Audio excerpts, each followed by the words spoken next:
প্রিয় নবীজি সাল্লাল্লাহু আলাইহি ওয়াসাল্লামের পবিত্র মুখ অনুসৃত একখানা ছোট্ট হাদিসে নববী পাঠ করেছি। আল্লাহ তাআলা তৌফিক দান করলে এখান থেকে কিছু কথা বলবো ইনশাআল্লাহ। আল্লাহ তাআলা সূরাতুল বাইয়িনার 6 নম্বর আয়াত থেকে বলছেন, ইন্নাল্লাযীনা কাফারু মিন আহলিল কিতাবি ওয়াল মুশরিকিন, নিশ্চয় যারা কিতাব পেয়েছে,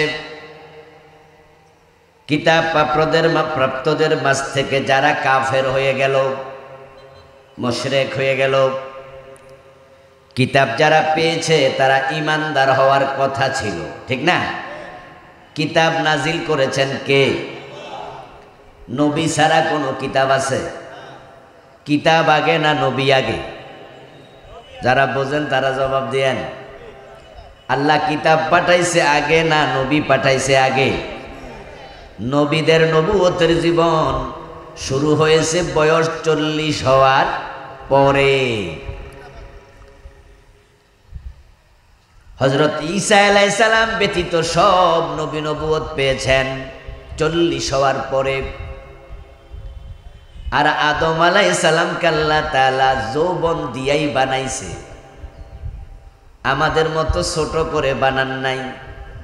উনাকে যেদিন বানাইছে সেদিনে উনার উচ্চতা ছিল 120 হাত 60 গজ। উনি শুরুতে নবী, উনাকে আল্লাহ তাআলা নবুয়ত দিয়াই দুনিয়ায় পাঠাইছে। আর ঈসা আলাইহিস সালাম নবুয়ত পেয়েছেন অনেক ঐতিহাসিক বলেন মায়ের পেট থেকে আসার আগেই। এজন্য যখন তিনি মায়ের কোলে তখন তিনি বলছেন, আতানিয়াল কিতাবা ওয়া জাআলানি নাবিয়্যা। ঈসা আলাইহিস সালাম মায়ের কোলে, লোকজন এসে বলল, মারিয়াম তোমার তো বিয়ে হয় নাই, সন্তান আসলো কোত্থেকে? মারিয়াম আলাইহিস সালাম জবাব দেন না, চুপচাপ আছেন। আল্লাহ কথা বলতে মানা করছে, কারণ তিনি যদি বলতেন স্বামী নাই তো কি হইছে, আল্লাহ চাইলে দিতে পারে। লোকজন কইব ফাইজলামি পাইছ, এরকম কারো আর হইছে নি? বরং তুমি অপরাধ করেছো, তলে তলে জেনা করছো, নাউজুবিল্লাহ। ওটাকে লুকাইয়া তুমি এখন আল্লাহ নাকি দিছে, তো তুমি ছাড়া কি দেশে আর মাইয়া নাই, আর কারোরে দিতে পারে না? ওনার কথা বিশ্বাস করবে না লোকজন। এজন্য আল্লাহ বলছে, মারিয়াম তুমি চুপ থাকো, তারা যতই কথা বলো তুমি জবাব দিও না, জবাবের ব্যবস্থা আমি আল্লাহ নিজেই করব। ঈসা আলাইহিস সালাম মায়ের কোলে, বয়স মাত্র 1 দিন। লোকজন আসলো, এসে তারা বলল, ইয়া মারিয়াম লাকাদ জিইতি শাইআন ফারিয়া ইয়া উখতা হারুন মা কানা আবুকি ইমরা সাউইন ওয়া মা কানাত উম্মুকি বাগিয়া। মারিয়াম, বিবাহ ছাড়া সন্তান পেটে আসলো কোত্থেকে? নিশ্চয় তুমি ব্যভিচার করেছো। চুপ করে আছেন কেন? নাউজুবিল্লাহ পড়বেন না? মারিয়াম কি জেনাকারিনী? উম্মুহু সিদ্দিকা। কোরআনে আল্লাহ তাআলা একজন নারীকে সিদ্দিকা বলেছে, সত্যবাদিনী বলেছে।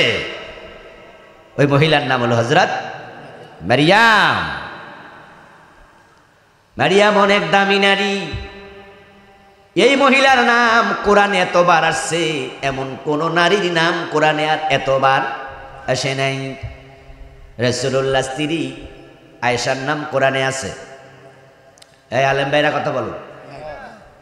খাদিজার নাম আছে, উম্মু সালমার নাম আছে। রাসূলের 11 জন বউ, কার নাম কোরআনে আছে? একজনের নামও নাই। এমনি আয়েশা রাদিয়াল্লাহু তাআলা নাকি ইশারা ইঙ্গিতে কোরআনে আসছে, ইফকের ঘটনা কেন্দ্রিক সূরা নূরের মাঝে, কিন্তু নাম নাই। আমার দোস্ত, হযরত মারিয়াম আলাইহিস সালামের নাম কোরআনে আল্লাহ বারবার বলেছেন। মারিয়ামের নামে কোরআনে একটা সূরাও আছে না নাই? কি নারী গো, কি দামি মহিলা। প্রিয় নবী বলছেন ফাতেমাতু সাইয়্যিদাতু নিসাই আহলিল জান্নাহ ইল্লা মারিয়াম ইমরাত ইমরান। রাসূল বলছে ফাতেমা হবে জান্নাতের সব নারীদের নেত্রী, তবে ইমরানের মেয়ে মারিয়ামের নয়।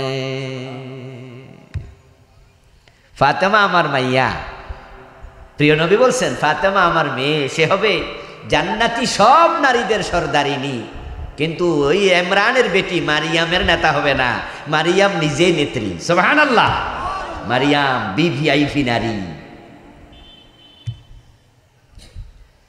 ওই মারিয়ামকে তারা বলছে মারিয়াম তুমি জেনা করেছ, তোমার বাবা ভালো মানুষ ছিল, তোমার মা ভালো মানুষ ছিল, কিন্তু তুমি এটা করলা কি? এ সন্তানের পরিচয় দাও, কার সাথে ব্যভিচার করেছো? নাউজুবিল্লাহ। মারিয়াম চুপ করে আছেন। ফাশারাত ইলাইহি, এক পর্যায়ে তিনি সন্তানের প্রতি ইঙ্গিত করলেন, এই মিয়ারা আমারে ডিস্টার্ব করো কেন? উনি ইশারা দিয়ে বললেন, যার পরিচয় জানার জন্য এত চাপাচাপি করতেছো, পারলে তারে জিজ্ঞাসা করো। ক্বালু কাইফা নুকাল্লিমু মা কানা ফিল মাহদি সাবিয়্যা। তখন লোকেরা বলে মারিয়াম চালাকি করো না, এ তো পিচ্ছি, কোলে শুয়ে আছে, একদিন বয়স, কথা বলবে কেমনে? ও তো কথা বলতে পারে না, কথা তোমাকেই বলতে হবে, তার পরিচয় কি বলো? মায়ের কোলে শুয়ে শুয়ে নবী ঈসা আলাইহিস সালাম জবাব দেয়া শুরু করে দিয়েছেন। ক্বালা ইন্নী আবদুল্লাহি আতানিয়াল কিতাবা ওয়া জালানি নাবিয়্যা। আমার পরিচয় শোনো, আমি আল্লাহর বান্দা, আমাকে কিতাব দেয়া হয়েছে এবং আমি আল্লাহর নবী। তো মায়ের কোলে থেকে উনি বলছে ওয়া জালানি নাবিয়্যা, আমার নবী বানানো হয়েছে। এই জন্য মুফাসসিরদের কেউ কেউ বলেন যে উনি নবুয়ত পাইছে জন্মের আগেই। আদম পেয়েছে শুরুতে, আর অন্য সব নবী নবুয়ত পেয়েছে বয়স যখন, কথা বলতে হবে, বয়স যখন 40। তাহলে এবার বলুন তো কিতাব আগে না নবী আগে? ইয়েস, নবীর বয়স 40, তারপরে না কিতাব। তবে কিতাব আসার পরে, ওহী আসার পরে নবুয়ত শুভ সূচনা হয়েছে, শুরু হয়েছে। এখন যারা আল্লাহর কিতাব পেল, আল্লাহর নবী পেল, তারা কি কাফের মুশরিক হওয়া উচিত না মুমিন হওয়া উচিত? আল্লাহ সূরা লামিয়া কোনে বলছে ইন্নাল্লাযীনা কাফারু মিন আহলিল কিতাব ওয়াল মুশরিকিন।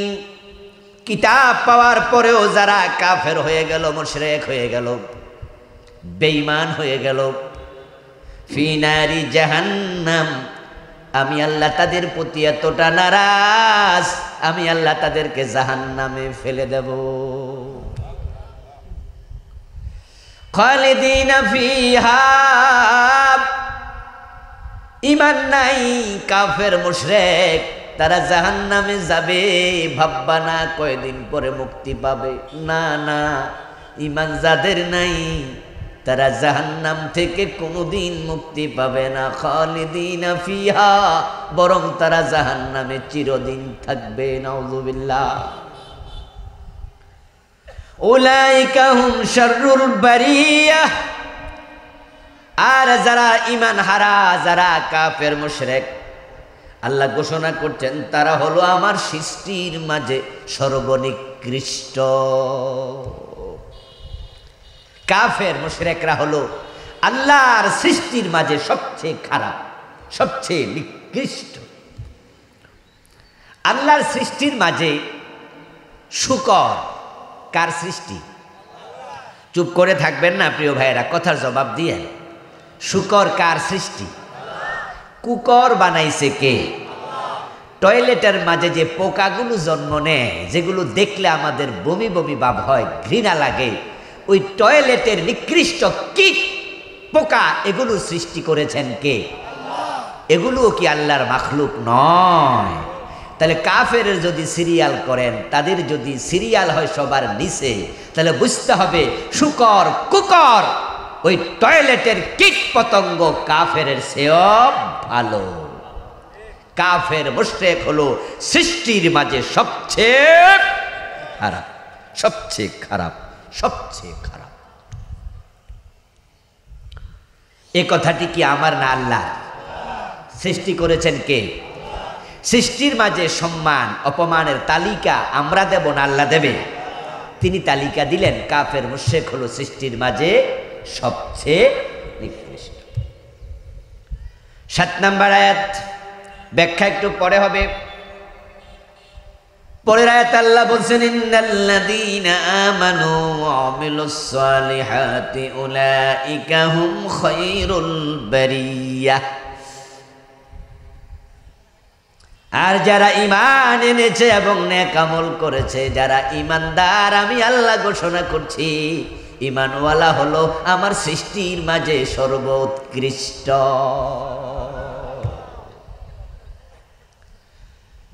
এই মুসলমান ঈমানদারেরা, আবশিরু আবশিরু আবশিরু, আল্লাহর পক্ষ থেকে সুসংবাদ গ্রহণ করো। ঈমান যাদের আছে খুশি হও, আনন্দিত হও, পুলকিত হও, আপ্লুত হও, আন্দোলিত হও। আল্লাহ তোমাকে বলছে আমার টোটাল মখলুকাতের মাঝে আমি মুমিনকে সবার উপরে রেখে দিয়েছি। সুবহানাল্লাহ। যারা ঈমান আনবে নেক আমল করবে, তারা আমার সৃষ্টির মাঝে 1 নাম্বার। এবার জবাব আপনাদের থেকে নেব, যারা জানেন তারা জবাব দেন। আল্লাহর সৃষ্টির মাঝে কাবা শরীফ আছে না নাই?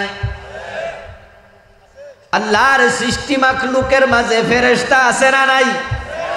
আল্লাহর সৃষ্টি মাখলুকের মাঝে আরশ কুরসি আছে না নাই? আরশ কুরসি এগুলো কি খালেক না মাখলুক? ফেরেশতা খালেক না মাখলুক? কাবা শরীফ খালেক না মাখলুক? তাহলে যত মাখলুক আছে সব মাখলুকের মাঝে আল্লাহ বলে 1 নাম্বার হলো আমার ঈমানদার। তাহলে বোঝা যায় ঈমানদারের সম্মান আল্লাহর আরশের চেয়ে বেশি। ঈমানদার নেক আমলকারীর সম্মান আল্লাহর কাছে কাবার চেয়ে বেশি, আল্লাহর আরশের চেয়ে বেশি। আর ফেরেশতার চেয়ে যে বেশি, এটা তো আল্লাহ আদমকে সেজদা দেয়া ফেরেশতার মাধ্যমে আল্লাহ প্রথমে প্রমাণ করেছে মানুষের সম্মান ফেরেশতার চেয়ে। ওয়ালাকাদ কাররামনা বানি আদম, আল্লাহ তাআলা বলেন ফেরেশতা দিয়ে আদমকে সেজদা করাইয়া শুধু আমি আদমকে সম্মানিত করি নাই, বরং কাররামনা বানি আদম, যারা আদমের সন্তান ঈমানদার আমি আল্লাহ তাদেরকে সম্মানিত করেছি। এজন্য তারা যখন কোরআন শিখার জন্য মক্তবে যাবে, মাদ্রাসায় যাবে, মাহফিলে যাবে, তাদের পায়ের নিচে ফেরেশতা পাখা বিছাইয়া প্রমাণ করে, ও আল্লাহর বান্দা, আমার চেয়ে তোমার দাম আল্লাহর কাছে বেশি।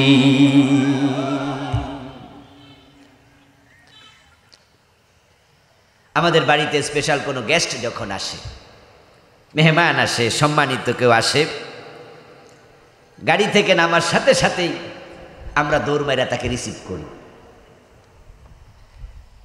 আমার সাথে আমার বাড়িতে যে চাকর বাকর আছে, আমার ছেলে পুলে আছে, আত্মীয় স্বজন যারা আছে, আমি বলি এই তাড়াতাড়ি যা, হুজুরের ব্যাগটা নে, হুজুরের ব্যাগ হাতেতে নে। যদি রোদ থাকে বৃষ্টি থাকে বলি তাড়াতাড়ি ছাতা মেল্লা দাও। ঘরের দরজায় যখন আসে তখন জুতা খুলতে লাগলে বলি আরে তাড়াতাড়ি হুজুরের পায়ে হাত দিয়ে জুতা খুলা নে। আপনার সম্মান আমার সম্মান আল্লাহর কাছে এতটাই বেশি।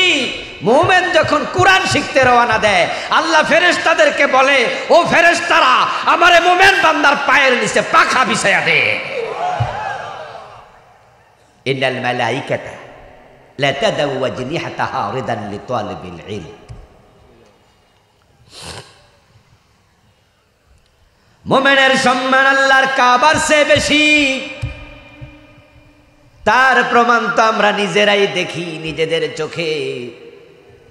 যখন মক্কা বিজয় হলো, প্রিয় নবীজির সাহাবী বেলাল কাবার ছাদে উঠে আজান দিয়েছেন।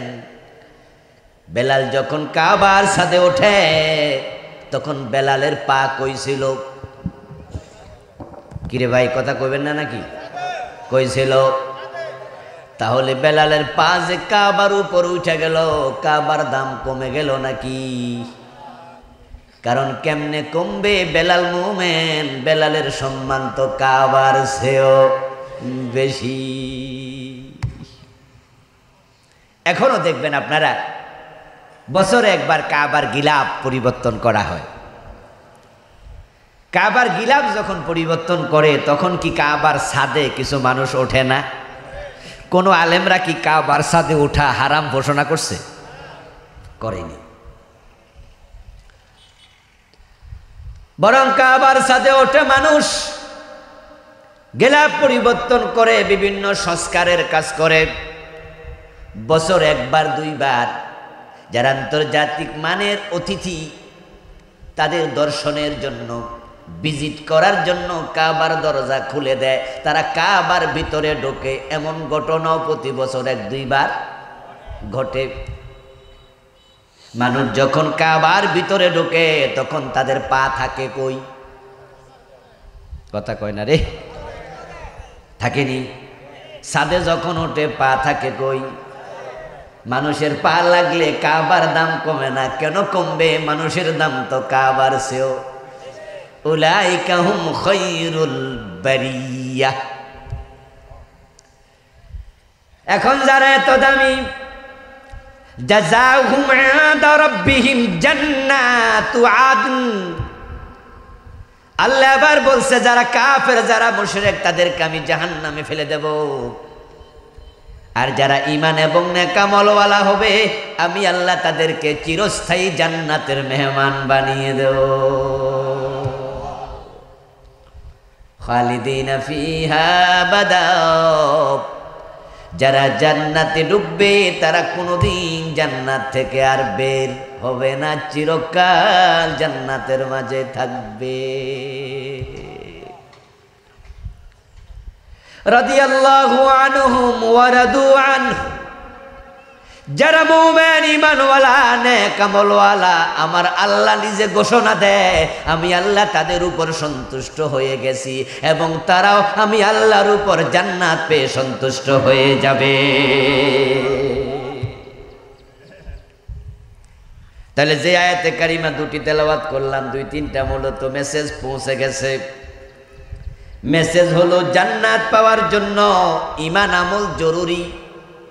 আর ঈমান আমল যাদের থাকবে না, কুফরি করবে, শিরিক করবে, তাদের জাহান্নাম আবশ্যক। যারা মুশরিক, যারা কাফের, তারা কোনোদিন জান্নাত পাবে না। কিতাব পাওয়ার পরে মানুষ ঈমান হারায়, কিতাব পাওয়ার পরে মানুষ মুশরিক হয়, কাফের হয়। এবার আপনাদের কাছে প্রশ্ন করছি, আর একটা জবাব দেন। আমরা যারা আজকের মাহফিলে আসছি আমাদেরও একটা কিতাব আছে না নাই? আমাদের কিতাবের নাম কি? আল কোরআন। এই কোরআন আমাদের কাছে আছে। এই কোরআন পাওয়ার পরেও মাজারে যাইয়া সেজদা দিয়া মুশরিক হয়। এ কোরআন থাকার পরেও পীরের কাছে ছেলে মেয়ে চাইয়া ঈমান হারায়।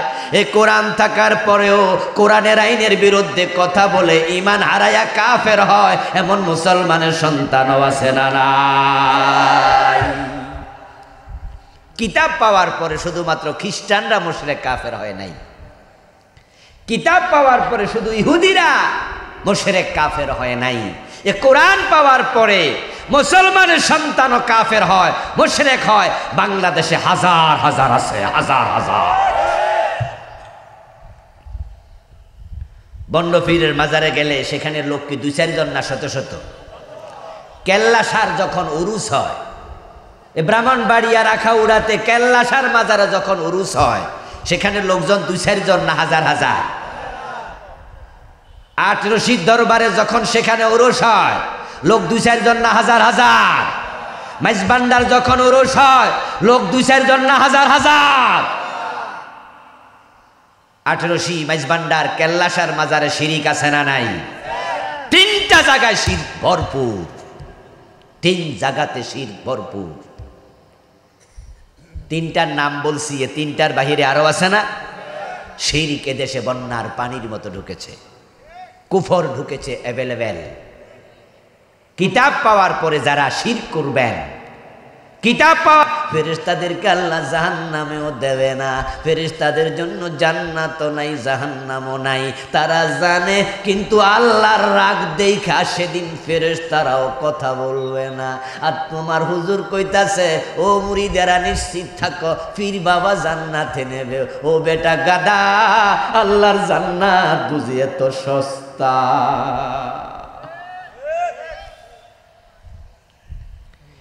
এ জাতীয় ভণ্ড পীরের দরবারে যাইয়া মুরিদরা ধোঁকা খায়, মুরিদরা মনে করে জান্নাত সস্তা পাওয়া যায়, এই জন্য তাদের দরবারে গাঁজা খায়, বিড়ি খায়, দাড়ি কামায়, বেনামাজি এমন মুরিদ আছে না নাই?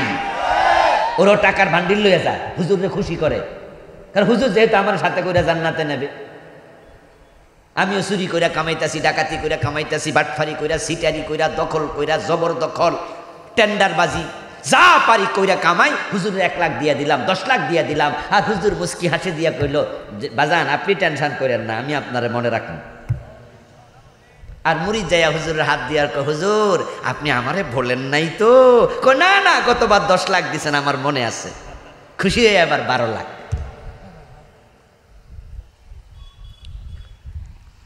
ও দোস্ত, আল্লাহর জান্নাত এত সহজ নয়। আল্লাহর নবীরা পর্যন্ত টেনশন করবে, কারণ জান্নাতের মালিক তো আল্লাহ। প্রিয় নবী বলেন, আমি সেজদায় যাব, ফায়ুলহিমুনি মাহামেদা আহমাদুহু বিহা ওয়ালা তাহদুরুনিল আন। আমি সেজদায় পড়ে যাব, আমার আল্লাহ দেখবেন, আমার দোস্ত মুহাম্মদ আমার সাথে কথা বলে না ভয়ে। আমার নবী মুহাম্মদ সেজদায় পড়ে গেছে। প্রিয় নবী বলেন, সেজদায় থাকা অবস্থায় আল্লাহ আমার কাছে কিছু শব্দ নাজিল করবে। সুবহানাল্লাহ পড়েন, সুবহানাল্লাহ পড়েন। ওয়ায়ুলহিমুনি মাহামেদা আহমাদুহু বিহা, কিছু শব্দ আল্লাহ ইলহাম করবেন, আমার হৃদয় পটে জাগাইয়া দেবেন। ওই শব্দগুলো দিয়ে আমি আল্লাহর প্রশংসা করতে থাকবো সেজদার মাঝে। তবে ওয়ালা তাহদুরুনিল আন, কোন কোন শব্দ আল্লাহ সেদিন আমাকে শিখাবেন এগুলো আমি জানি না। আমার প্রিয় ভাইরা, আদম আলাইহিস সালাম যখন জান্নাতে নিষিদ্ধ বৃক্ষের ফল খাইল, জান্নাতে ওনার কাপড় চোপড় আল্লাহ খুলে নিলেন, খুলে পড়ে গেল। মা হাওয়া বাবা আদম 2 জন জান্নাতে নিরাবরণ হয়ে গেলেন, কাপড়হীন, ক্লথলেস হয়ে গেলেন। জান্নাতের গাছের পাতা ছিঁড়ে ছিঁড়ে লজ্জাস্থান ঢাকলেন। ওই অবস্থায় 2 জন বুঝছেন, আহারে ভুল তো হইয়া গেছে। এখন ভুল থেকে পরিত্রাণের উপায় কি, এটা আদমে জানে না, হাওয়াও জানে না, কারণ তারা এর আগে কোনোদিন কোনো ভুল আর করে নাই। এখন ভুল মুছবে কেমনে, এ ভুল থেকে পরিত্রাণ পাবে কেমনে, না জানার কারণে তাদেরকে সেদিন তাওবা শিখাইছেন কে? কোরআনে আছে, ফাতালাক্কা আদামু মির রাব্বিহি কালিমাত। সুবহানাল্লাহ পড়েন। ফাতালাক্কা আদামু মির রাব্বিহি কালিমাত। অতঃপর আদম আলাইহিস সালাম তার রব আল্লাহর পক্ষ থেকে কিছু কালেমা পাইছে। নবীজি সেজদা হাসরের ময়দানে, কিন্তু আল্লাহ যে এত রাগী আজকে, রাসূলও কথা বলবে না, কিন্তু সেজদা যায় করবে কি রাসূল তো জানে না। এই জন্য প্রিয় নবী বলে, সেজদা যাওয়ার পরে আল্লাহ আমারে কালেমা শিখাইবে। সুবহানাল্লাহ।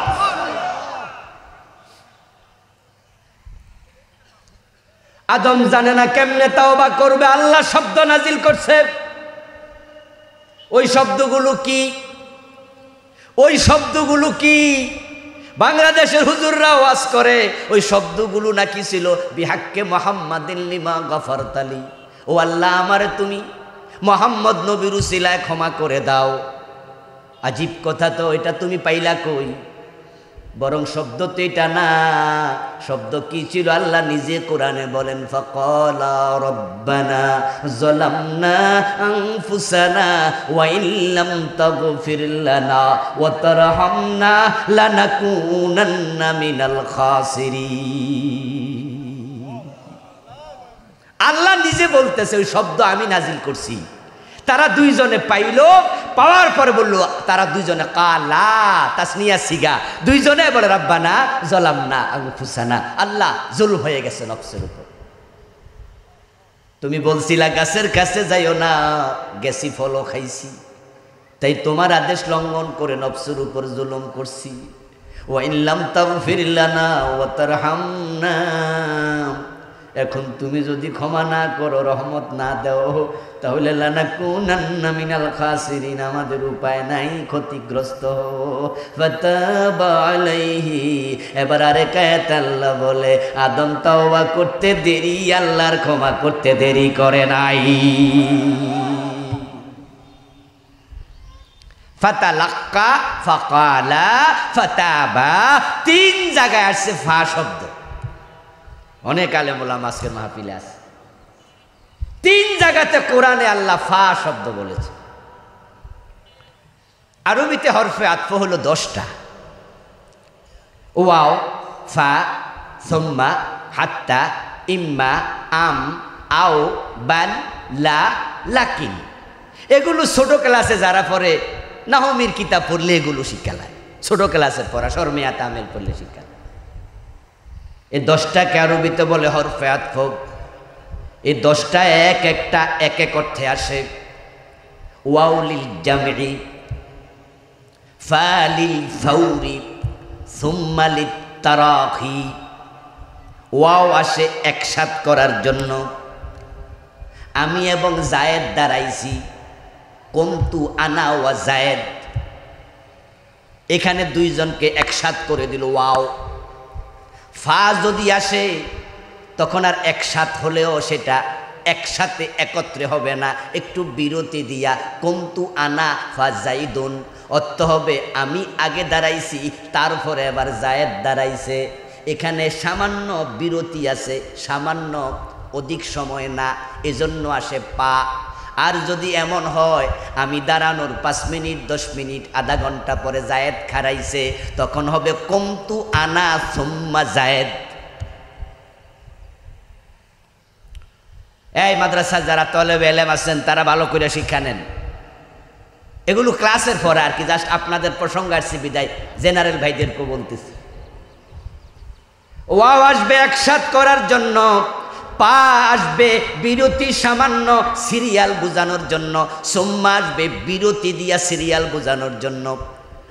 এখানে আমি যে আয়াত পড়ছি 3টা শব্দ 3 জায়গার, ফাকালা রব্বানা যালামনা, এরপরে ফাতালাক্কা আদামু ফাতাবা আলাই, 3 জায়গায় পাইছে।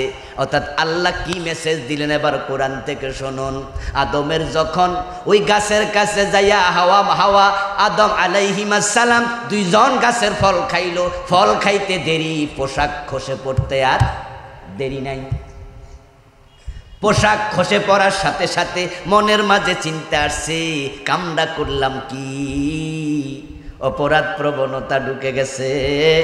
আমার আল্লাহ মনের খবর জানে। ফাতালাক্কা আদামু মির রাব্বিহি কালিমাত, এখন তওবা কেমনে করা লাগে আমার আল্লাহর দেরি করে নাই, সাথে সাথে তওবার কালাম হযরত আদমের কলবে, হাওয়ার কলবে আল্লাহ ঢেলে দিছে, দেরি করে নাই। আল্লাহ পছন্দ করে নাই যে তার শ্রেষ্ঠ সৃষ্টি মাখলুক খলিফা আদম ল্যাংটা খাড়াই থাকুক, আল্লাহ পছন্দ করে নাই। তার স্ত্রী হাওয়া কাপড় ছাড়া খাড়াই থাকুক পছন্দ করে নাই। গুনার মাঝে অটল থাকুক পছন্দ করে নাই। যে গুনাহটা করে ফেলেছে আল্লাহর আদেশ লঙ্ঘন কইরা, আল্লাহর আদেশ লঙ্ঘন করা কি সওয়াবের কাজ? আল্লাহ চায় না এটা কলবে থাকুক। এই জন্য ফাতালাক্কা, দেরি করে নাই, আল্লাহ নাজিল করছে শব্দ।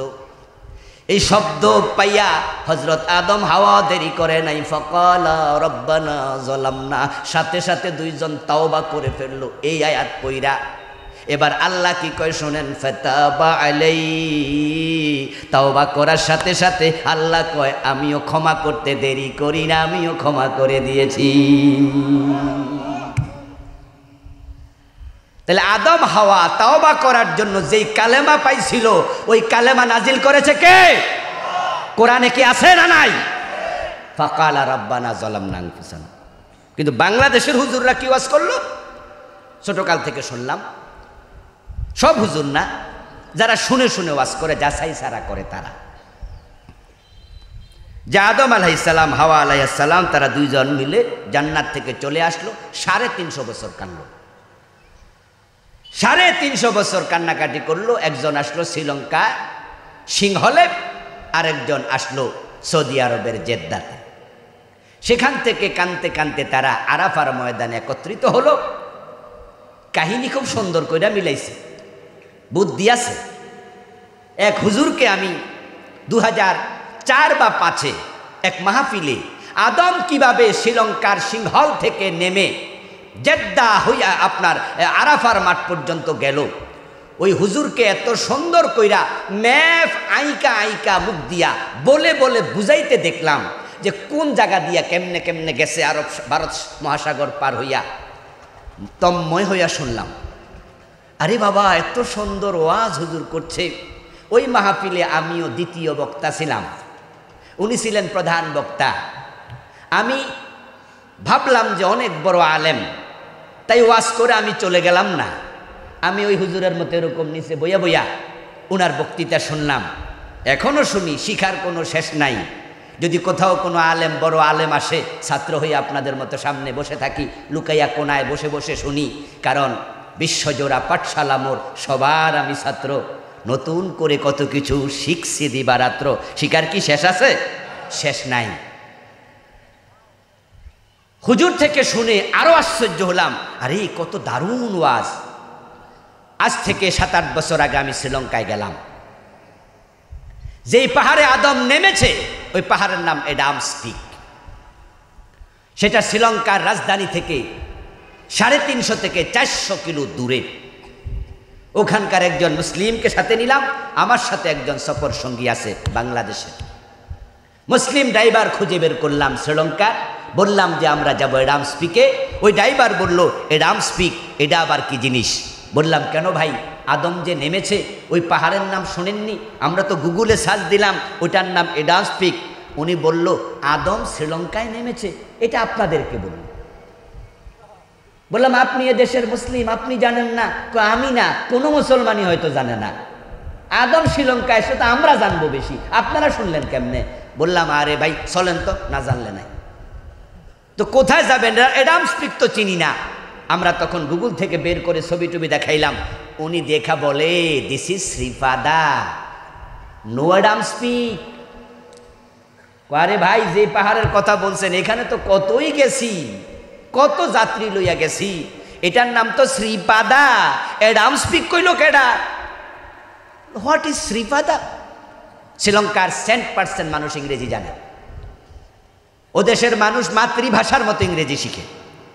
এই জন্য শ্রীলঙ্কারা পৃথিবীর ও দেশের নাগরিকরা যেখানে চাকরি করতে যায়, বাঙালিরা যদি বেতন পায় 15,000, এরা পায় 30,000। ওরা খুব কোয়ালিফাইড। ড্রাইভার সাহেব সুন্দর ইংরেজি কথা বলে, বলো দিস ইজ শ্রীপাদা।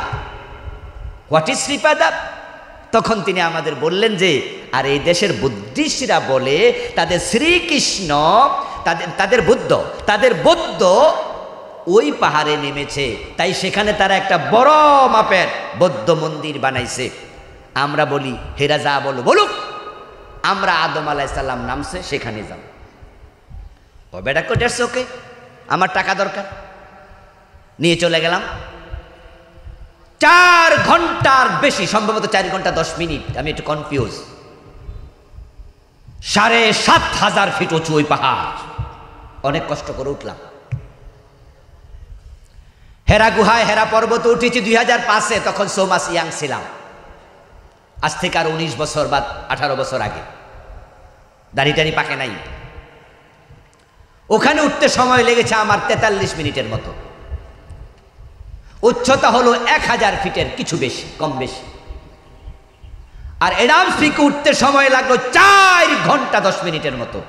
উচ্চতা 7,500 ফিট। মেঘমালা ছিল আমাদের নিচে। এখান থেকে মেঘের উচ্চতা 6,000 6,500 ফিট। আমরা মেঘ পার হইয়া উঠে গেলাম। সিঁড়ি দেয়া আছে, অনেক কষ্ট করে উঠলাম। হাজার হাজার মানুষ উঠছে। উঠে দেখলাম বৌদ্ধ মন্দির, লোকজন অং বং চং করতেছে। আমি খুঁজতে শুরু করলাম যে আদম এখানে নামছে। বিভিন্ন সময় শুনেছি তার পা আছে, পাটা কোথায়? দায়িত্ব পালনকারী পুলিশকে জিজ্ঞাসা করলাম, পা কোথায়? উনি বলল, সামনে গিয়ে দেখো, এরকম একটা বিশাল বিছনা চাদর বিছানো। বললে বিছনা চাদরের নিচে 10 ফিট গভীরে একটা পায়ের চিহ্ন আছে। পুলিশকে জিজ্ঞাসা করলাম, 10 ফিট গভীরে দেখা যাবে? কোনা দেখা যায় না, তো অন্ধকার। তো অন্ধকার হলে পা যে আছে বুঝবো কেমনে? কোনা বোঝা যায় না, শুধু জাইনালাও যে আছে। জিজ্ঞাসা করলাম, আপনি দেখছেন? কয় না, আমিও কিছুদিন ধরে এখানে চাকরি করি, দেখি নাই, শুনছি। জিজ্ঞাসা করলাম, তাহলে আপনার বুদ্ধিস্টের পা হোক, গৌতম বুদ্ধের পা হোক, আদমের পা হোক, ওরা কি ল্যাংরা ছিল? ঠ্যাঙ্কি একটা ছিল? যদি 2টা থাকে আরেকটা কই? কয় এগুলো জানি না, শুনছি। তখন বাস্তবতা বুঝেছি আসলে এটা মিথ্যা। আদম 1 ঠ্যাংওয়ালা ছিল না 2 ঠ্যাংওয়ালা? তার এক ফায়ের ছবি কই? গৌতম বুদ্ধের পাও যদি হয়, আরেকটা পা কই? এজন্য ওরা ঢেকে রাখছে, মানুষকে গোলক দাদায় ফেলে দিয়েছে। ওই বিছানা চাদর নাকি সরানো হয় না, ওখানে বৌদ্ধদের মন্দির, ওরা পূজা করছে। সরকার এটাকে পিকনিক স্পটের মতো, শুটিং স্পটের মতো একটা ভিজিট স্পট বানায় টাকা কামাচ্ছে। আমি ফিরে আসলাম বাংলাদেশ।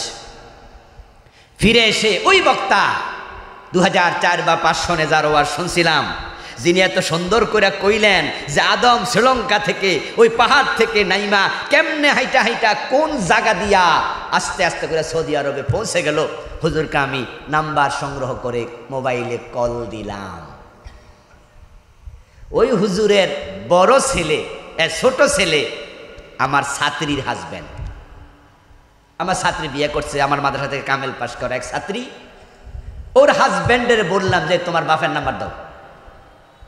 নাম্বার সংগ্রহ করে ফোন দিয়ে বললাম যে হুজুর, আদম আলাইহিস সালাম শ্রীলঙ্কায় নামছে, যে ওয়াজ আমনে কইছিলেন আমার তো এখন হুজুর কলজাত গাইত্যা রইছে। এত সুন্দর ওয়াজ কোনোদিন শুনি নাই। হুজুর শ্রীলঙ্কা কি আপনি কোনোদিন গেছেন? হুজুর কয় না।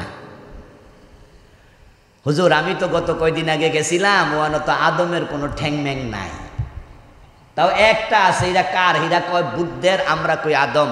হুজুর এখন তো এত সুন্দর কইরা যে কইলেন, এটা ইসলামের কোন কিতাবে পাইছেন? হাদিসের কোন জায়গায় আছে? হুজুর কয় আসলে শুনছি। কয়গুলো ঐতিহাসিকভাবে প্রমাণিত কিতাবে নাই, তবে শুনছি যে শ্রীলঙ্কায় আইছিল। এ শুনা শুনা কিছু কইছি, তাহলে কি আমি ভুল কইছি? আমি কই হুজুর মন হয় ভুরাডাই ভুল, দয়া করে আর সামনে কইেন না। আমার দোস্ত, তারপরে হযরত হাওয়া আলাইহিস সালাম জেদ্দা থেকে গেলেন আরাফাত। 350 বছর নাকি কানলো। কান্দার পরে এবার সেখানে গিয়ে তারা 2 জন দোয়া করছে। লাম্মা ইকতারাফা আদামুল খাতিয়া قال يا ربي بحق محمد لما غفرت لي قال تعالى يا آدم كيف عرفت محمد ولم أخلقه قال لما خلقتني بيدك ونفخت في من روحك ورفعت رأسي ورأيت على قوائم الأرش مكتوبا لا إله إلا الله محمد رسول الله فعلمت إنك لم تزف إلى اسمك إلا حب الخلق إليك فقال تعالى صدقت يا آدم لولا محمد لما خلقتك। এই লম্বা হাদিসটা হুজুররা মুখস্থ করছে, বিভিন্ন বইতে পাইছে, যাচাই বাছাই ছাড়া এই ওয়াজ শুরু করছে। 350 বছর কায়দা। হযরত আদম হাওয়া আরাফার মাঠে গিয়ে বলে, আল্লাহ নবী মুহাম্মদের উসিলা আমাদের মাফ করে দাও। আল্লাহ এই উসিলা দইরা মাফ করছে। আল্লাহ জিজ্ঞাসা করছে, ও আদম নবী মুহাম্মদকে কেমনে চিনলেন? এখনো তো আমি নবী মুহাম্মদকে বানাই নাই, উনি তো আপনারই সন্তান, আসবে তো পৃথিবীর শেষ দিকে, আপনি চিনলেনটা কেমনে? তখন আদম নবী নাকি বলেছিলেন, আপনি আল্লাহ আমাকে যখন নিজ হাতে বানালেন, আমি তখন মাথা তুলে তাকাইয়া দেখি আরশের পায়ার মাঝেই কালেমা লেখা, লা ইলাহা ইল্লাল্লাহু মুহাম্মাদুর রাসূলুল্লাহ। আমি দেখেছি ইল্লাল্লাহর আল্লাহ শব্দ যেখানে শেষ, মুহাম্মদ শব্দ সেখানে শুরু। তখন আমি বুঝেছি এই মুহাম্মদ নামক ব্যক্তি যদি আপনার কাছে অধিক প্রিয় না হতো, আপনার নামের পরে তার নাম জাগা দিতেন না। তাই আমি ভাবছি তার নাম দুইটা ক্ষমা চাইলে আপনি মাফ করবেন। আল্লাহ নাকি তখন বলেছে, সাদাক্তা ইয়া আদম, আদম ঠিক বলেছ, মুহাম্মদকে না বানাইলে তোমাকেও বানাইতাম না।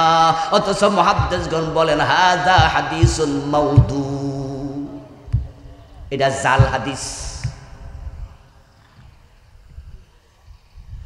এবং এই হাদিস আল্লাহর কোরআনের উল্টা। আল্লাহ বলে ফাতালাক্কা আদামু মির রাব্বিহি কালিমাত, আমি আদমকে কিছু কালেমা শিখাই দিছি। ওই কালেমা বিহাক্কে মুহাম্মদ ছিল না। কোরআনে আল্লাহ কয় রব্বানা যালামনা আনফুসানা ছিল। এরপরে এবার শোনেন, 350 বছর কাইন্দা আদম যদি একটা ভুলের ক্ষমা পাওয়া লাগে, তাহলে আল্লাহকে আপনি রহমান বলবেন কেমনে? এখন আদমের সন্তান আপনারা যারা আমার সামনে ডানে বামে আছেন, এই ইউটিউবের মাধ্যমে ওয়াজ আপনারা শুনবেন, আপনাদের আমল নামায় গুনাহ আছে না নাই? এই চুপ করে আছেন কেন? গুনাহ আসেনি? একটা দুইটা না আরো বেশি? তো আদম একটা ক্ষমা পাইতে 350 বছর লাগছে, আপনি হায়াত পাইবেন কয় বছর? তো আপনার গুনাহ ক্ষমা করবো কোন রহমান? কথা কি বোঝেন আমার? আল্লাহ কোরআনে কয় ফাতাবা আলাই, ফা শব্দ দিয়া আমার আদম গুনাহ করার পরে, ভুল করার পরে রব্বানা যালামনা বলছে, আর আমি সাথে সাথে ক্ষমা করছি। আর তোমরা এটার রং সং দিয়া কও না সাথে সাথে ক্ষমা করে নাই, 350 বছর লাগছে। তো তোমার খবর কি? তোমার গুনাহ লইয়া তুমি মরবা? কারণ তোমার হায়াত তো 250 বছর হবে না, 200 বছর হবে না, 100 বছরও হবে না। তোমার গুনাহ তো ডজন ডজন।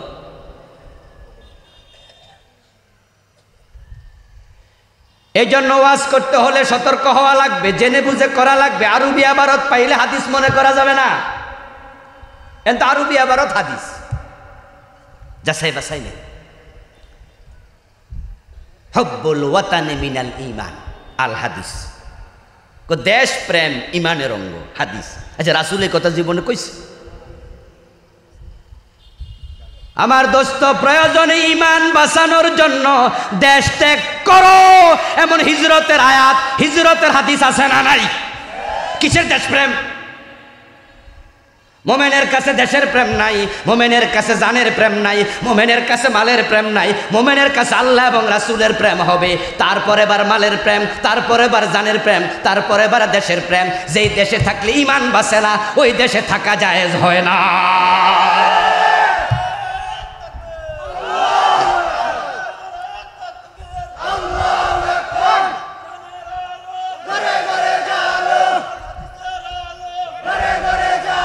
আমার প্রিয় ভাই, যেই দেশে থাকলে ইমান বাঁচানো যায় না, ওই দেশের সাথে প্রেম করবেন না, প্রেম কাটবেন, বিচ্ছিন্ন করো। তবে হ্যাঁ, যেই দেশে থাকলে ইমান বাঁচবে, আমল বাঁচবে, ইমানের কারণে সে দেশের সাথে প্রেমও করা যাবে। এখন মুতলাক হাদিস বানাইয়া দিলেন দেশপ্রেম ইমানের অঙ্গ। পাইছেন কই কথা? আরবিতে আছে তো। কিছুদিন আগে ঢাকায় ভিডিও একটা দেখলাম ফেসবুকে। ভিডিওর মাঝে একজন ঢাকার একজন কর্মকর্তা, রাষ্ট্রীয় পর্যায়ের, উনি বলতেছে, সাক্ষাৎকার নিচ্ছে একজনে, যে স্যার, সিটি কর্পোরেশনের দায়িত্বপ্রাপ্ত কিছু নেতা, দায়িত্বশীল, বিভিন্ন ওয়ালের মাঝে আরবিতে লিখছে মামনুউত তাবুল। তো আরবি লিখলো কেন? বাংলা অর্থ হলো প্রস্রাব করা যাবে না। উনি বলতেছে, আমরা এখানে প্রস্রাব করা নিষেধ, এরকম বাংলায় অনেক লিখছি, মানুষ এই আনে বেশি করে। তো আরবিতে লিখছি, আরবি দেখলে মানুষ ডরায়। আমি শুনে তো হাসলাম আর বললাম, বুদ্ধি আছে রে। কারণ যেখানে ওয়ালের মাঝে আরবি লিখছে মামনুউত তাবুল, তো যারা মুত্ত যায় খারায় খারায়, হেরা দেখে হাসছে কেমন? কোরআন শরীফের আয়াত। এই আরবি দেখা ডরে আর ফসরাপ করে না। এই বেটা কয় এই জন্য আমরা বুদ্ধি করে আরবিতে লেখা শুরু করলাম। আচ্ছা আরবি ভাই লিখে কোরআন হাদিস তোমার কথা কয় না। মক্কার আবু জাহেল কথা বলতো কোন ভাষা? বর্তমান যারা আছে ইসরায়েলে মুসলমান হত্যা করে তাদের মাঝে আরবি কথা বলে এমন আছে না নাই? তা আরবি কই লিখে কোরআন হাদিস? আলোচনার প্রসঙ্গ এদিকে আসলো, ফিরে যায় আগের জায়গায়। রাসূলুল্লাহ সাল্লাল্লাহু আলাইহি ওয়াসাল্লাম বলেন আমি সিজদায় থাকবো, আল্লাহ কিছু কালেমা নাজিল করবেন, তারপরে আহমাদুহু বিহা, ওই কালেমাগুলা দিয়ে আমি আল্লাহর প্রশংসা করতে শুরু করব। যখন আল্লাহর প্রশংসা করতে শুরু করব তখন এক পর্যায়ে আল্লাহর রাগ কমে যাবে। ফায়াকুলু ইয়া মুহাম্মাদু ইরফা রাসাকা কুলতু ইসমা সালতু তাশফাতু শাফফা। প্রিয় নবীজি বলছেন তারপর আল্লাহ তাআলা আমাকে ডাক দেবে, ও প্রিয় নবী মুহাম্মদ মাথা তুলুন, আপনি কি বলতে চান বলুন, বললে আমি আজকে শুনবো, শোনা হবে, আপনি যা চান দেয়া হবে, আপনি যার জন্য সুপারিশ করেন তাকে ছেড়ে দেয়া হবে। ফাকুলু রাব্বি উম্মতি রাব্বি উম্মতি। সুবহানাল্লাহ পড়েন ভাইয়ারা। জান্নাত কার হাতে? এটাই বলতেছিলাম নাকি? নবীদের জান্নাত কার হাতে? এখন বাংলাদেশের লোকেরা কিতাব পাওয়ার পরেও বন্ড পীরের দরবারে যায়া মুশরিক কাফের হয়ে যাচ্ছে। সাবধান, ঈমান যদি না থাকে কপালে জান্নাত মিলবে না। এখন ঈমান বাঁচাতে হলে কি করা লাগবে? ঈমান বাঁচাতে হলে আল্লাহর কিছু বিধানকে সামনে আনতে হবে। জান্নাত পেতে হলে আল্লাহর কিছু বিধানকে সামনে আনতে হবে। নিজের জীবনের সাথে ওই বিধানগুলোকে অ্যাটাচ করতে হবে। কুফরি ছেড়ে দেবেন, শিরিক ছেড়ে দেবেন, তাহলে আপনি জাহান্নামীর কাতার থেকে নামটা আপনি নিজে কাটাইতে পারবেন। ঈমান আনবেন, নেকামল করবেন, আল্লাহ জান্নাতীদের কাতারে আপনার নাম ঢুকাইয়া দেবে।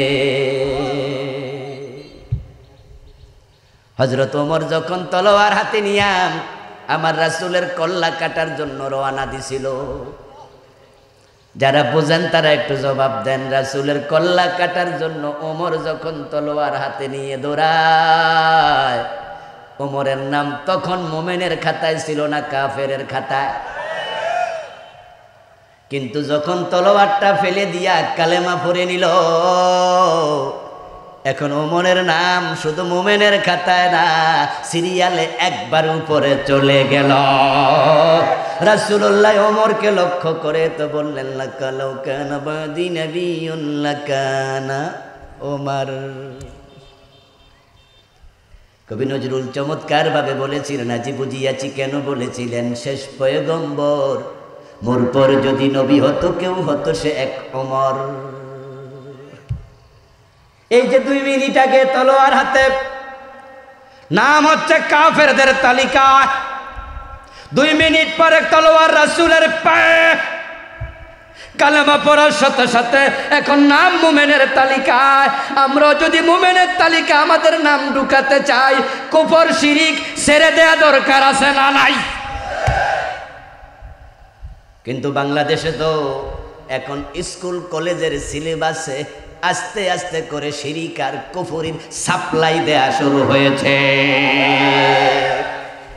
বাচ্চাদেরকে স্কুল কলেজে পড়াইতে এখন একটু সাবধান থাকেন। আমরা আগে কিন্তু এগুলো বলি নাই, স্কুলে পড়ো পড়ো, মাদ্রাসায় পড়ো পড়ো, কিন্তু বলেছি কোরআন হাদিস শিখো।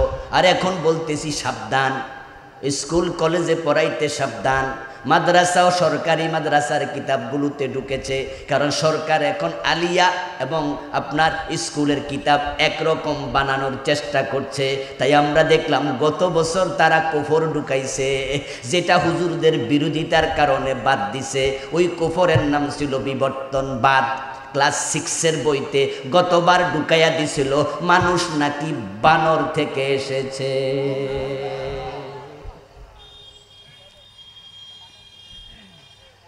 2023 সনের জানুয়ারি মাসের 1 তারিখ সারা বাংলাদেশে বই উৎসব হলো। ওই বই উৎসবগুলোতে আমরা বই হাতে পেলাম, দেখি ক্লাস 6-এর বই উল্টায়া ওখানে একটা চক্রাকার ছবি দিছে, মানুষের ছবি, মানুষ মানুষ মানুষ মানুষ, শেষে আছে বান্দর। পরে নিচে সুন্দর করে লিখে দিছে মানুষের পূর্বপুরুষ নাকি বানর ছিল।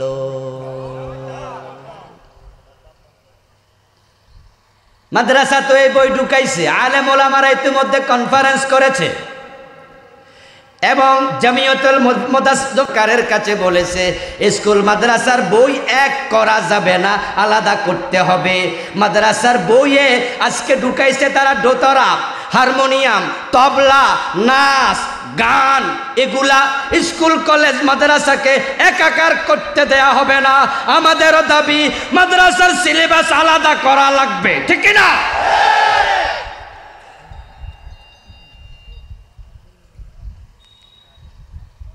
ও প্রিয় ভাই, কি হলো? বিবর্তনবাদ ঢুকলো। এখন বিবর্তনবাদ যদি আমাদের বাচ্চারা ক্লাস 6-এ বিশ্বাস করে, সবগুলো বাচ্চা ক্লাস 6-এ কাফের হয়ে যাবে। কেন কাফের হবে? কারণ কি? এবার শুনুন। কারণ হলো বিবর্তনবাদের থিওরি আল্লাহর কোরআনের একবারে উল্টা। কোরআনের উল্টা কথা বললে ঈমান, কোরআনের উল্টা কাজ করলে ঈমান, কোরআনের উল্টা চিন্তা করলে ঈমান। আরে ভাই, আপনি ফজরের নামাজ পড়েন নাই তাই বলে ঈমান যায় নাই? কারণ আপনারে জিজ্ঞাসা করলে আপনি বলবেন হুজুর ঘুমাই গেছিলাম, টের পাই নাই, হুজুর সরি ভুলে গেছে, হুজুর শয়তানে ধরছে। তাহলে বোঝা গেল কোরআনের উল্টা চিন্তা নাই, বরং চিন্তা আছে ফজর পড়া উচিত, এজন্য আপনি কাফের না। কিন্তু উল্টা চিন্তা মানে হলো জিগাইলাম ফজর পড়েন নাই কেন, আপনি পড়লেন যে না পড়লে কি হয়েছে, ঈমান শেষ। কথা কি বোঝেন আমার? উল্টা কথা বললে ঈমান শেষ, উল্টা কাজ করলে ঈমান শেষ, কোরআনের উল্টা চিন্তা করলে ঈমান শেষ। সূরা নিসার 1 নম্বর আয়াত আল্লাহ তাআলা বলছেন, ইয়া আইয়ুহান নাসুত্তাকু রাব্বাকুমুল্লাযী খালাকাকুম মিন নাফসিন ওয়াহিদা ওয়া খালাকা মিনহা যাওজাহা ওয়া বাসসা মিনহুমা রিজালান কাসীরান ওয়া নিসা। ও দুনিয়ার মানুষেরা, তোমাদের রবকে ভয় করো যিনি তোমাদেরকে একজন মানুষ থেকে বানাইছে। ওই একজন মানুষের নাম কি? বান্দর না আদম? চুপ করে থাকবেন না প্লিজ, কথা বলেন। সে একজন মানুষকে, এটা আমাদের ঈমান, ঠিক কি না? ওয়া খালাকা মিনহা যাওজাহা, তারপর আদমের বাম পাজরের হাড্ডি থেকে হাওয়ারে বানাইছে। ওয়া বাসসা মিনহুমা রিজালান কাসীরান ওয়া নিসা, তারপর আদম হাওয়া থেকে আল্লাহ কয় আমি কোটি কোটি অগণিত নারী পুরুষ বানাইছি। তাহলে আমাদের শুরুটা বান্দর থেকে না আদম থেকে? কিন্তু বিবর্তনবাদ ওই বইতে ঢুকাইছে, ডারউইন বলে গেছে 8 থেকে 150 বছর 200 বছর আগে মানুষের প্রথম পুরুষ নাকি এই গবেষণা করতে করতে পাইছে আদম না বান্দর। এই পাগল থিওরি বানাইছে মানুষ বান্দর নাকি গাছে গাছে লাফালাফি করতে করতে করতে করতে লেজ পড়ে গেছে। তারপর হয়তো কোনো একদিন এরকম করে ধাক্কা মারছে, বেড়া হয়ে গেছে। আল্লামা সাইদি রাহেমাহুল্লাহ একটা ওয়াজ উনি বলেছিলেন যে ডারউইন এই থিওরি লেখার সময় কি পরিমাণ গাঁজা খাইছিল আল্লাহ জানে, আর হয়তো গাঁজার মেয়াদ আসিল না। কারণ যদি মেয়াদহীন গাঁজা না খাইতো, বান্দর লাফাইতে লাফাইতে লেজ পড়া যায়, মানুষ হইয়া যায়, এরকমই যদি হইতো, বর্তমানে কি পৃথিবীতে বান্দর নাই? তো হেরা মানুষ হয়েছে কয়টা? আর একদল পাগল এটাকে আবার গ্রহণ করলো। এটা নিয়ে আমরা আগে আলোচনা খুব একটা করতাম না, মাহফিলগুলোতে দরকারও নাই। এটা ডারউইনের থিওরি, ডারউইন যারা মানে হে মানুজ্ঞা। হিন্দুরা বলে দুর্গা দেবী মা, আমরা বলি কজ্ঞা, এটা হের ব্যাপার। খ্রিস্টানরা বলে ঈসা নবী আল্লাহর ছেলে, আমরা বলি এটা তাদের ব্যাপার। ডারউইন বলে মানুষ বানর ছিল, আমরা বলি হে দাদা বানর থাকুক গা। কিন্তু যখন এটা আমাদের সিলেবাসে ঢুকে গেছে, আমরা তখন চুপ থাকতে পারবো না। আমাদের সন্তানদেরকে কাফের হতে দেয়া যায় না। এবার আমরা আলেমরা গতবার আলোচনা করলাম, বিভিন্ন মাহফিলে রাজনৈতিকভাবে কথা হলো, আপনার কনফারেন্স হলো, শিক্ষা সেমিনার হলো, মাহফিলে হলো, সরকারের কাছে মেসেজ গেল। সরকার আলহামদুলিল্লাহ একটা কমিটি বানালো। ওই কমিটির রিপোর্টের আলোকে আবার সার্কুলার দিল যে বিবর্তনবাদের অংশটুকু বাংলাদেশে পড়ানো যাবে। আমাদের বাচ্চারা আপাতত কাফের হওয়া থেকে ক্লাস 6-এ বাঁচল। কিন্তু 2024 সালের জানুয়ারি মাস, গত জানুয়ারি মাসে আবার বই পাইলাম 1 তারিখ। বই পাই আমরা দেখি আবার ক্লাস 7-এ ট্রান্সজেন্ডার নামে আরেক কুফরি ঢুকাইয়া দিছে। কি বুঝলেন? আমাদের দেশের মুসলমানদেরকে, এ কোরআনওয়ালাদেরকে কাফের মুশরিক বানানোর ষড়যন্ত্র শুরু হয়েছে, ঠিক কিনা? ষড়যন্ত্র শুরু হয়েছে। সাবধান, ঈমান হারা মরবা, জাহান্নাম তোমার ঠিকানা। তুমি সৃষ্টির মাঝে সর্বনিকৃষ্ট, ঠিক কিনা? ঈমান বাঁচাতে হবে, কুফর ছেড়ে দাও। ট্রান্সজেন্ডার কুফরি মতবাদ ক্লাস 7-এর বইতে এটা আছে, মাদ্রাসায় আছে, স্কুলে আছে। আলহামদুলিল্লাহ আমাদের প্রতিবাদ হয়েছে। ব্রাক বিশ্ববিদ্যালয়ের একজন প্রফেসর আসিফ মাহতাব একটি কনফারেন্সে ওই বইটা নিয়ে মানুষকে দেখাইছে, পাতা তিনি টেনে ছিঁড়ে ফেলেছে। সরকার ইতিমধ্যে 5 জন সদস্য বিশিষ্ট একটি কমিটি করেছে। সেটার প্রধান করেছে আরবি বিশ্ববিদ্যালয়ের professor VC doctor Abdur Rashid স্যারকে। তারা এখন রিপোর্ট দেননি, আমার চোখে পড়েনি। আমরা আশাবাদী তারাও গতবারের মতো রিপোর্ট দেবে যে মুসলমানের সন্তানকে কাফের বানানো যাবে না। ট্রান্সজেন্ডার নামে সমকামিতার নতুন মোড়ক বাংলাদেশে সাপ্লাই দিতে দেওয়া হবে না। তারাও বলবে শিক্ষা থেকে এটাকে স্থগিত করা হবে ইনশাআল্লাহ। যদি করা না হয়, ট্রান্সজেন্ডার মতবাদ আমাদের শিক্ষায় থাকতে আমরা দেব না। দলমত ভুলে গিয়ে ঈমান বাঁচানোর জন্য আসিফ মাহতাবের মতো ওই বইয়ের পাতা আমরাও ছিঁড়ে ফেলবো। আপনারা রাজি আছেন না? না,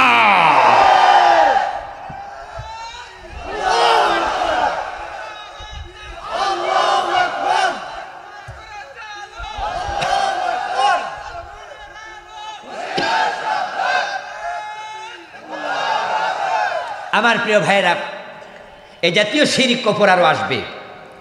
আসলে কিন্তু চুপ থাকা যাবে না। বাড়িওয়ালা যদি সজাগ থাকে, ঘরে চোর ঢুকবে না। চোরের কলিজায় ভয় থাকে। বাড়িওয়ালা ঘুমায়া গেলে চোর কিন্তু ঢুকে যায়। 92% মুসলমান দলমত ভুলে যায়, ইমানের ব্যাপারে সজাগ হওয়া লাগবে। কাফেরদের ঠাঁই বাংলাদেশে হবে না। নাস্তিকরা আমাদের নাস্তিকতা শিখাইতে পারবে না। এটা সহ্য করা হবে না। ইমানের প্রশ্নে কোন আপোষ। আমার বন্ধু, কুফর এবং শিরিক ত্যাগ করুন। জাহান্নাম থেকে বাঁচতে হলে আরো কয়েকটা কাজ করতে হবে। তারপরে সংক্ষিপ্ত কয়েকটি কথা বলছি। এই নভেম্বরে আমি নতুন আরেকটা বই লিখেছি। এটা নভেম্বর মাসে এসেছে। এর আগে আমার 6টা ছিল, এটা 7ম বই। নাম দিয়েছি ওহির আয়না পরকাল।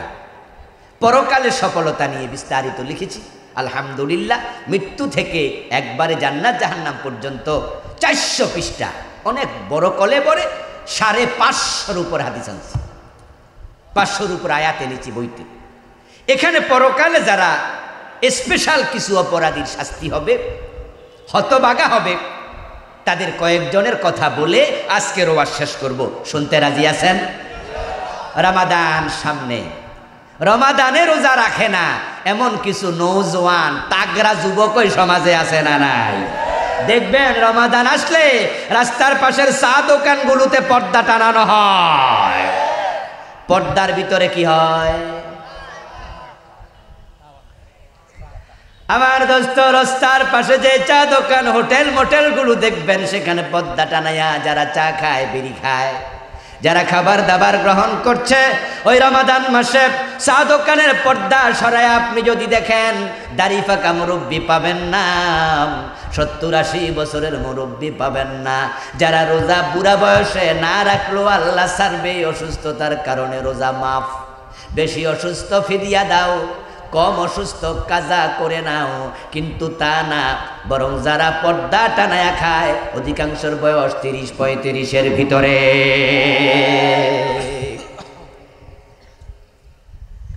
রোজা যারা ভাঙবেন তাদের ব্যাপারে আখিরাতের শাস্তি কি শুনুন।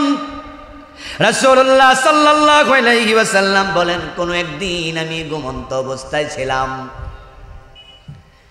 ফাতানি রাজুলান ফাখাযা বিতাবঈ,